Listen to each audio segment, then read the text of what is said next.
बिहार का एक क्रांतिकारी जिला कहे जाने वाले पूर्वी चंपारण के मेहसी से मैं अभी आपको लाइव तस्वीर दिखा रहा हूं और मेहसी का यह जो है परतापुर पंचायत है।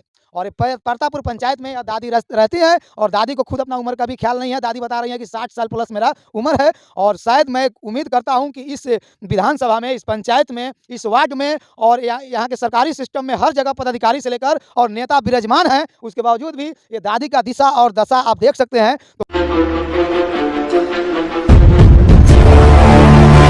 भारत देश जहाँ पे महिला प्रधान देश है और इस भारत में हर तरह के लोगों को जीने का खुलकर अधिकार है। और उसी भारत में, जिस भारत में अनेकों तरह के समाज सेवी होते हैं, अनेकों तरह के जो हैं ऐसे लोग होते हैं जो गरीबों के लिए मर मिटने का नाम लेते हैं, आज उसी भारतवर्ष के बिहार राज्य की एक ऐसी दशा और दुर्दशा को दिखाने जा रहा हूँ कि ऐसे वैसे समाज सेवियों के प्रतिष्ठा को तार तार कर देगी। कहीं ना कहीं से यह हृदय विदारक दृश्य जो है, इस कपकपाती हुई ठंडी में मैं जिस जगह पे खड़ा हूँ और हमारे कैमरे के लाइव तस्वीर पे यहाँ पे एक बुढ़ी दादी खड़ी हैं जिनका उम्र लगभग जो है 65 साल प्लस होगा। लेकिन आखिर इन दादी का क्या सच्चाई है, इसके ऊपर मैं आपको कुछ चर्चा करूंगा, आपको बताऊंगा। लेकिन इससे पहले बता दूं कि इस बिहार में कुछ लोग आकर बिहार के मसीहा कहाने लगते हैं, तो वही कुछ लोग बिहार के गरीबों के मसीहा कहाने लगते हैं। तो वही कुछ लोग जो हैं ऐसे ऐसे जरूरतमंदों को नहीं दिखाकर और फिर अपने ट्रैक से भटक जाते हैं। इन सब बातों पे चर्चा करेंगे, लेकिन उससे पहले सबसे पहले मैं बताऊंगा, दादी का नाम जानना चाहूंगा कि दादी आपका नाम क्या है? गीता। अच्छा, कितना उम्र हुआ आपका? अब हम नहीं जाने से कितना उम्र भेलक हई हमार।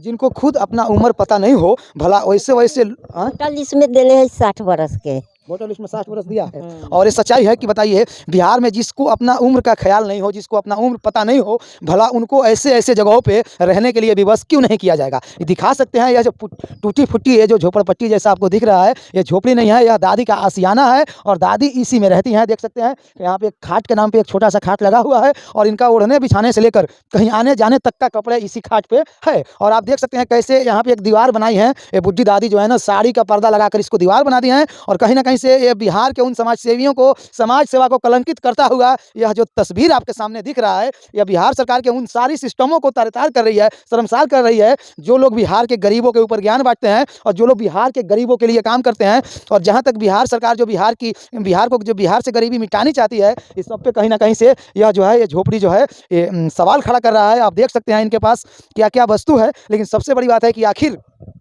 इस बिहार में इस तरह की लोग और इस तरह के जीवन कब तक व्यतीत करते रहेंगे? यह सवाल बिहार के सिस्टम से है, बिहार की सरकार से है और उन विपक्षों से है जो बेवजह का रोड जाम करते हैं, जो बेवजह का धरना देते हैं और अपना चेहरा चमकाने के लिए, उनका नाम 2 4 10 लोग जान जाएं, उनके लिए तरह तरह का जो है अब सरकार पे तंज कसकर और कहीं कहीं जो है आंदोलन करते हैं। लेकिन सच्चाई यही है कि जब बिहार के किसी भी ग्रामीण क्षेत्र में जाते हैं तो लगभग लगभग हर एक पंचायत में, हर एक गाँव में इस तरह की विधि व्यवस्था रहती है। लेकिन शायद इस पर न कोई सवाल उठा पाता है और न ही इस चीज़ को कोई दिखा पाता है, क्योंकि 2 कारण होता है। एक तो दिखाने से टीआरपी नहीं मिलेगा, लोगों को ये सब चीज़ पसंद नहीं है, तो वहीं इस पे सरकार को, विपक्ष के लोग अगर सवाल करेंगे तो फिर वो अपना जेब भी नहीं भर पाएंगे। बाकी आप ये देख सकते हैं इनकी यह कड़कड़ाती जो है, कड़ाके की ठंड में ये दादी एक छोटी सी जो है एक झोपड़ी में किस तरह से गुजर कर रही हैं और ये झोपड़ी न जाने जो है कब जो है हवा के झोंकों से या जैसे भी कह लें कब जो है धराशायी हो जाए और हो सकता है दादी भी उस झोपड़ी के अंदर अंदर दादी का भी अंत हो जाए। हालांकि मैं बात करूंगा, बिहार में बहुत सारे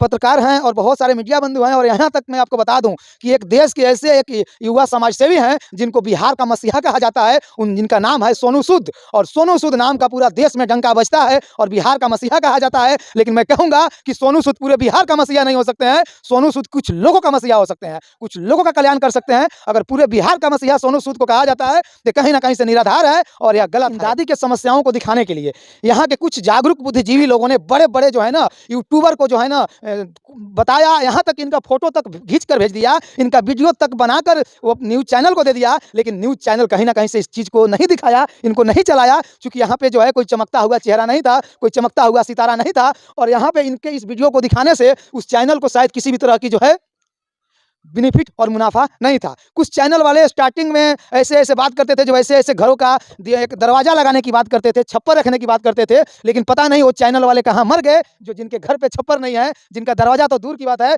जिनका दीवार एक साड़ी इनका काम करता है, इनका कपड़ा से दीवार बनता है, पता नहीं इसके लिए वो लोग कहाँ रहते हैं। तो कहीं ना कहीं से दिखावटी चेहरा और मिलावटी दूध और बनावटी बात, 3 चीज बिहार में जो है धड़ल्ले से चलता है। अब बताइए चाची, आपके गाँव में मुखिया जी होंगे, इसके बाद ब्लॉक में ब्लॉक प्रमुख होते हैं, जिला पार्षद होते हैं, फिर विधानसभा में विधायक जी होते हैं, उसके बाद एक सांसद महोदय होते हैं जो पूरा जिला भर में होते हैं, ठीक है। तो ये सारे लोगों के रहने के बावजूद भी आप इस तरह से जो है अपना गुज़र बसर कर रहे हैं, तो क्या कहेंगे इस पे आप अपने नेताजी लोगों को? थोड़ा-सा नीचा कर लीजिए, आपका चेहरा दिखना चाहिए। हो सकता है किसी को दया माया आ जाएगा, तो कहीं आकर लोग आपसे मिल लेगा और कहीं आपका उद्धार कर देगा। कोई नेता आपके लिए कुछ किया? ये लोग कहाँ आवल नेता है लोग हमनी का अच्छा, रउआ तब नेता कोई ना आवले? ना काहे? हैं? ओने करी लोग अइबो करते तो एने ना आवल अच्छा, तो कैसे आप खाना-पीना कहाँ से आता है? किस तरह से खाना-पीना मिलता है आपको? वृद्धा पेंशन मिलल है वैसे किनाल है सब चीज कै हज़ार मिलता है वृद्धा पेंशन? 400 के महीना देवल है 400 के महीना। अच्छा, उसके बाद राशन पानी का ज़मीन-वमीन है? गढ़वा पर है कितना ज़मीन है? 1 कट्ठा 1 कट्ठा ज़मीन है। और राशन-वाशन कहाँ से आता है?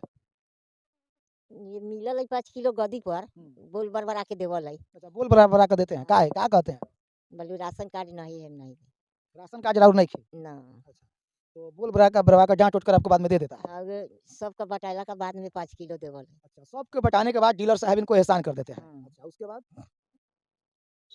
उसके बाद अपन पैसा मिलल है तो खरीदी ले अच्छा, ₹400 इनको मिलता है। ₹400 आज के डेट में एक साधारण गरीब परिवार के लिए ₹400 पर डे खर्चा है और ये पूरे 400 में अपना महीना चलाती हैं और इनको जो है सरकारी योजना के नाम पर इनको 400 जो है बिहार की ईमानदार सरकार ने विधवा पेंशन जो वृद्धा पेंशन होता है, वो कर दिया है और उसके बाद जो है ना एक भ्रष्टाचार का भेंट कह लें, फिर ये दादी के ऊपर एक बहुत बड़ा एहसान कर दें कि बता रही हैं कि आज से 2 साल पहले एक शौचालय इनको बनाकर दे दिया। हालाँकि 2 साल पहले शौचालय बना हुआ है या 50 साल पहले बना हुआ है, इस शौचालय को देखने से आपको पता चल सकता है। लेकिन बस सरकार की योजना जो है दादी को तो वही मिला है जो एक इनकी भ्रष्टाचार का भेंट शौचालय है, तो दूसरा ₹400 का योजना मिलता है और इनका जो स्थानीय डीलर है, इनके ऊपर एहसान कर देते हैं, इनको डाँट कर, बोल कर, बरबरा कर और थोड़ा-सा जो है इनको 5 किलो राशन दे देते हैं। और बाकी उज्ज्वला योजना जो हमारे माननीय यशस्वी प्रधानमंत्री का योजना है, उनका उज्ज्वला योजना भी यहाँ पे काम नहीं कर पाएगा क्योंकि उनके पास ये भी क्षमता नहीं है कि उस योजना का भी लाभ उठाएँ और इनके पास कुल मिलाकर किसी भी तरह की योजना काम नहीं करने वाला है।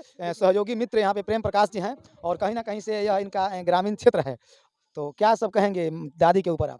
दादी का उम्र जो है लगभग हमको भी लग रहा है कि 60 प्लस होगा और 60 वर्ष की उम्र में जिसके घर में कोई बेटा नहीं है, इनका कोई बेटा नहीं है, पति जो था मर चुका है पति, कोई नहीं है इनके अलावा, इनके कोई देखने वाला नहीं है। 60 वर्ष हो गया इनका उम्र।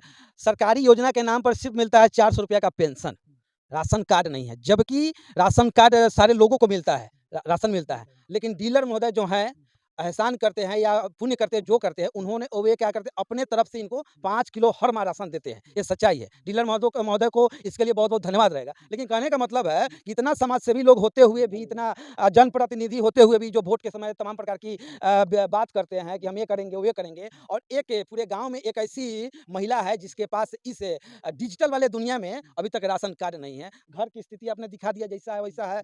योजना के नाम पर शौचालय भी दिखा दिया। योजना के नाम पर यही सब है। और दूसरी बात कि इनका जो है ना, मैंने बहुत पहले जब हम सच तक में काम कर रहे थे ना, जब सच तक में हम काम कर रहे थे और जो बिहार के ब्रांड बनते हैं, बिहार को सुधारने की बात करते हैं और बिहार को नई रूपरेखा देने की बात करते हैं, उस सर को मैंने भेजा था जब सच तक में मैं काम करता था, मनीष जी को, कि सर ऐसा-ऐसा मैटर है, कुछ डालिए इनके बारे में कि सहयोग मिले, क्योंकि बहुत सारे लोगों को सहयोग दिलवाते हैं। पहले ऐसा ही सर घरों में दरवाज़ा लगाने का काम करते थे, पता है? उस समय दरवाज़ा लगाया गया था, कोई एक जगह लगाया गया था, छत का मरम्मतीकरण कराया गया था, तो मैंने उनको कहा कि जिसका आपने मरम्मतीकरण कराया है उसके लिए बहुत-बहुत धन्यवाद है आपको, लेकिन ऐसा भी एक चंपारण की महिला है जिसके पास न रहने के लिए घर है, अगर इसमें कुत्ता घुसेगा तो उसमें निकल जाता है, तो डाला जाए कि कम से कम इनको सहयोग मिले। उन्होंने नहीं डाला, क्यों? अब उसकी का जवाब आज तक नहीं मिला, लेकिन उसको जहाँ तक मैंने हुआ डलवाया, जो मिलना था मिला। ऐसा नहीं है कि गाँव के लोग मदद नहीं करते हैं, अगल-बगल के बहुत सारे लोग हैं इस गाँव के, परतापुर गाँव के, जो इनको आज भी मदद करते हैं, दवा दारू से लेके हर चीज़ तक पूछ सकते हैं, जो मदद करते हैं उनसे पूछ सकते हैं, बताएँगे सारी बातों। लेकिन मामला यही है कि सारा दुनिया में नेता-उता होने के बाद भी अगर किसी महिला के पास आज के दौर में रहने के लिए व्यवस्था नहीं हो, घर नहीं हो, पीने के लिए एक नल जल की सुविधा है, और नल जल की क्या स्थिति है पूरे बिहार की कि सबको पता है, शौचालय का देखिए ले कंडीशन, और राशन कार्ड नहीं है, इससे ज़्यादा कुछ नहीं कहेंगे। तो दुर्भाग्य है कि बिहार में नेता हैं, मीडिया हैं, पत्रकार हैं, अमीर हैं और कुछ लोग घर में दरवाज़ा लगवाते हैं, छत का रिपेयरिंग करवाते हैं, लेकिन सच्चाई यही है कि जिसके घर पे छत नहीं हो, फिर उसके बारे में कोई नहीं सोचता है और कहीं न कहीं से हमारे बिहार के जो सम्मानित एक जो पत्रकार के नाम से, बेबाक पत्रकार के नाम से जो जाना जाता था, जिसको हम लोग चाटुकर भी कहते हैं और वो चाटुकारिता ही करते हैं। अगर थोड़ा भी अगर आपको शर्म होगा, तो कम से कम वो सब जो सिंगर नचनिया के पीछे जो आप घूमते हैं, जो नाच गाना वाला के पीछे-पीछे घूमते हैं, पत्रकारिता का मतलब वो नहीं होता है। पत्रकारिता इसलिए नहीं बनाया गया कि आज किस सिंगर का व्यू कितना गया और कौन सिंगर मिलियन में चली गई तो उसका पैर छू लूँ और किस सिंगर के साथ जो है किस गया? पत्रकारिता का मतलब यह है, पत्रकारिता इसलिए बनाया गया था कि ये लोकतंत्र का चौथा स्तंभ था और लोकतंत्र के चौथे स्तंभ के आईने में ऐसे-ऐसे कुव्यवस्थाओं को और जो देश की अच्छाई है दोनों को दिखाने के लिए बना था। लेकिन कहीं न कहीं से उस पत्रकारिता को और उस निष्पक्षता को आप लोग शर्मसार कर रहे हैं, तरतार कर रहे हैं, क्योंकि पत्रकारिता का मतलब बिहार में जो है नचनिया-बजनिया के पीछे घूमकर और उसको दिखाना और उसके मान-सम्मान के लिए आवाज़ उठाना, ये पत्रकारिता का उद्देश्य नहीं था। बाकी वीडियो कैसे लगा अपनी प्रतिक्रिया आप लोग कमेंट बॉक्स में दीजिएगा और किसी भी निष्पक्ष पत्रकार को अगर थोड़ा भी अगर दया-माया आएगा तो कम से कम आकर यहाँ पे इनकी आवाज़ को उठाया जाए। और यह 60 साल की दादी हैं, ये आवाज़ उठाएँगे। ऐसे डिस्क्रिप्शन में जो है इनका अकाउंट नंबर रहेगा। जो भी महानुभवी, जो भी सेवा करने वाले, धर्मार्थ करने वाले लोग अगर चाहेंगे तो उनके अकाउंट में कुछ सहायता राशि दे देंगे। जय हिंद, जय बिहार।